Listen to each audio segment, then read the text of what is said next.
Okay, so first thing, you gotta tell me, how does it feel to be a Disney princess? Is it a whole new world? I mean, it's very surreal. It's funny, I don't really feel it until I meet children who have seen the movie. And that is when you really feel like it, and that's always a special moment. But luckily I love kids, so. Okay, well, that's yeah, a good thing. exactly. Yeah, because I'm pretty sure the kids are gonna love you for years to come. Ah, well, we shall see. Now, the one thing that I did notice in the film that's a big difference between the animated version and the live action version is that Jasmine has, number one, a female counterpart to interact with, and she's also she's stronger in this movie. So I wanted to ask you, how important is female representation in the projects that you decide to be a part of?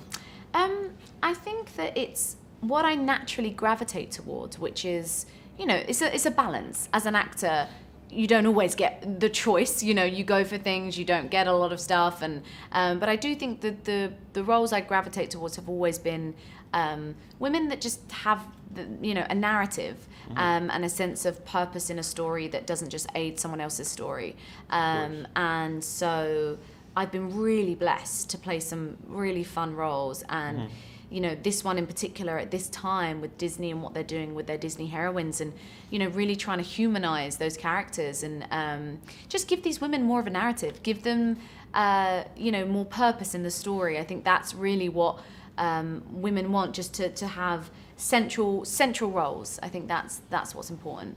Absolutely. Now, I usually like to pinpoint a line from the movie that really catches my attention. And there was a line between you and Aladdin on the magic carpet where it said, when you're royalty, they can't see the real you. Yeah. And I wanted to know, usually when we look at actors or we look at celebrities, we kind of just see the glitz and the glamour. But obviously that's not the full story. So Nope. So I wanted to ask you, how would you describe the real Naomi? Oh, I don't know. It's very hard to describe yourself, to be objective. I think I would hope I am the same in most situations, and I would hope that what you see is what you get.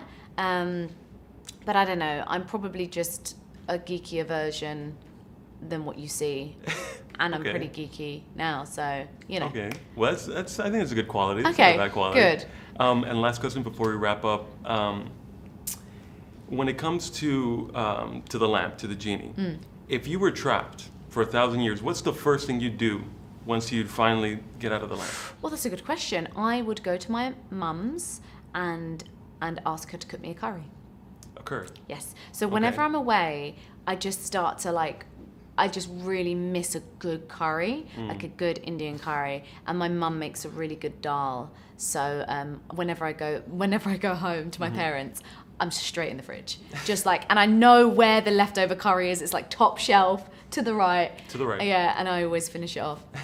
Well, again, Naomi, it was an absolute Thank pleasure, you. and you were absolutely amazing. Thank you. I appreciate it. Thank you so much. Thank you. Lovely to meet you. Thank you. Have a great day.